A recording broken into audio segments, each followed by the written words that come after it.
What, in your kind of an estimation, appreciation, is the minimum number that a father needs to support his family of four? As an example, you got the two daughters. Is there a number, or can they just budget well? I want the accountant in me wants so badly to give you a number, but the systems thinker in me says the realities of me living here in Colorado would be different if I moved my family to Wisconsin, right? And so that number is going to shift pretty radically, which is why understanding that this is about you, this is about your relationship to yourself and to the money, that's where you're going to arrive at that number. And in financial coaching, we'll look at it and we'll say, like, okay, to pay all your bills and have the abundance that you say you want, here's the number we got to shoot for. So how do we get there? Right. And that really comes into the income conversation of what's your career looking like? How are you managing stuff in the corporate world? What is your relationship to the idea of making more money?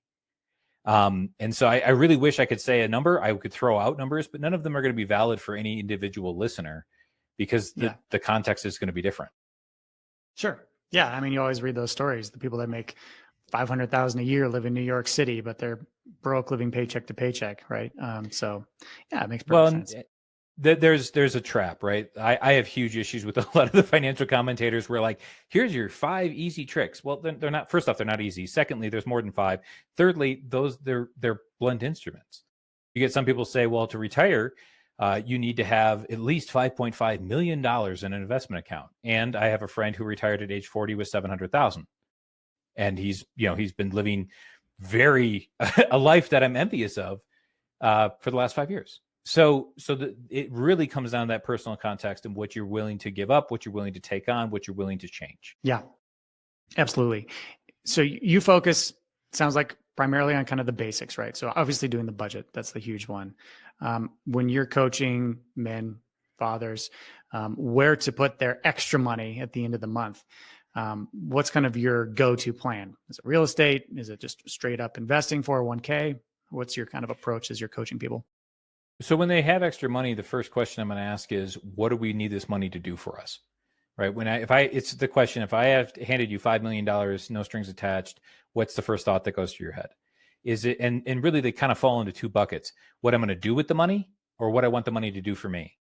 And so if you're saying like, okay, well, what I want this money to do for me, which is where I try to shift everybody into, I want it to make it so I can take risks at work. Okay. Well, that's an emergency fund. We're going to have to put that into emergency fund. Let's figure out how to get that separated. You should not have your emergency fund where you have your checking account. There is a psychological impact of looking at that number and be like, oh, I've got 25 grand in my emergency fund. I'm fine. You're not fine. 25 grand is easy to spend. A lot of people will say, I want passive income in real estate. Well, my family's been in real estate for 120 years. I've worked on construction. I've done real estate. My first job was mortgage banking, and people say it's passive income. I will assure you it's not. It's a lot of work. And so are you willing to evict somebody? Are you willing to look at a single mother with kids and be like, yep, sorry, on the street with you, you go. If you've got that constitution, hey, more power to you, go do it. But if you don't, be realistic about what's going to keep you up at night. If you're going in the 401k, let's have a conversation with what is your relationship with loss? When have you lost money in your 401k? And so to kind of put a finer point on that, March 2020, every client I had was calling me. My former clients are calling me because the stock market had dropped 30%. And they said, how much money have you lost? I said, not a single cent. And they're like, well, what did you do? I just didn't sell anything. Exactly. In fact, I'm buying as fast as I possibly can. I told my wife, on sale. Go dump out the couch, find every penny. We're going to the market. And it's been some of the best money I've ever invested, and to get there, I have to have the constitution to be able to say, yeah, I can look at my 401k balance, take a 30% hit. And I'm just like, yep, cha-ching, everything's on sale. Let's pile in. So it's really finding what is that individual take for the man? What is the goal and objective they have? Not the thing that they heard, not the thing that their men's group tells them, not the cool, sexy thing. Good personal finance is about as interesting as watching paint dry.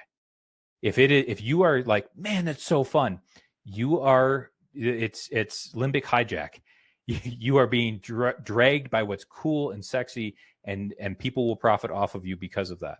Instead, it's bread and butter, boring, systematic. You're not on this planet to be managing your finances. You're on this planet to live your life. So let's get it as systematic, as boring, and as off your plate as possible.